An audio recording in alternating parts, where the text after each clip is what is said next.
अस्सलामुअलैकुम नाजरीन, इकरा टीवी के साथ मैं हूं उसामा सदाकत। हेडलाइंस में शामिल करेंगे आज की ताज़ा खबरें। ईरान के सदर हसन रूहानी का फौजी परेड के दौरान दहशतगर्द हमले पर सख्त रद्द अमल। कहते हैं कि ईरान पर हमला करने वालों को शदीद जवाब मिलेगा। ईरानी वजीर खारजा जवाद जरीफ ने हमले का जिम्मेदार इसराइल और अमेरिका की खुफिया एजेंसियों को करार दे दिया। कहा कि ईरान हर कीमत पर अपने मफादात का तहफ़्फ़ुज़ करेगा। ईरान के शहर हवाज में फौजी परेड के दौरान दहशतगर्द हमले में शहीद होने वाले शहरियों की तादाद 27 हो गई, 60 से जायद जख्मी। हमले के बाद इलाके में ईरानी फोर्सेस का सर्च ऑपरेशन जारी।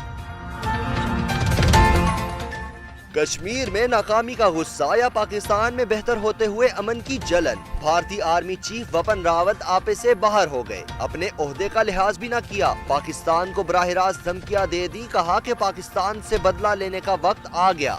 पाकिस्तान को भी दर्द महसूस करवाएंगे, अस्करी कार्रवाई हमेशा सरप्राइज होती है।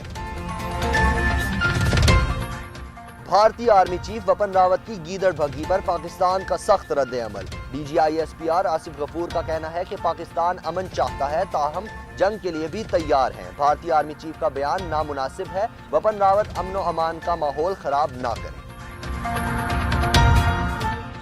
वजीर आजम इमरान खान आज एक रोजा दौरे पर लाहौर पहुंचेंगे। काबीना इजलास में शिरकत भी करेंगे। इजलास में पंजाब के नए बल्दियाती निज़ाम और हुकूमत के 100 रोजा प्लान के मामलात पर भी गौर किया जाएगा।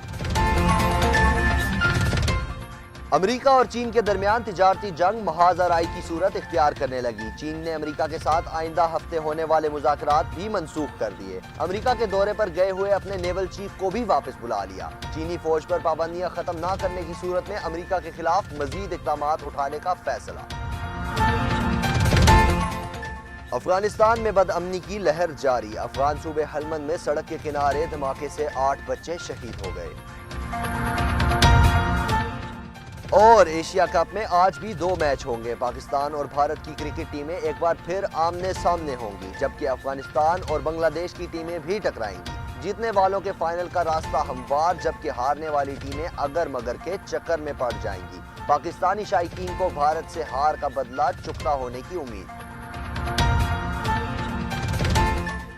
फिलवक्त इकरा टीवी से इतना ही। मजीद खबरों और अपडेट्स के लिए विजिट कीजिए हमारी वेबसाइट ikratv.pk।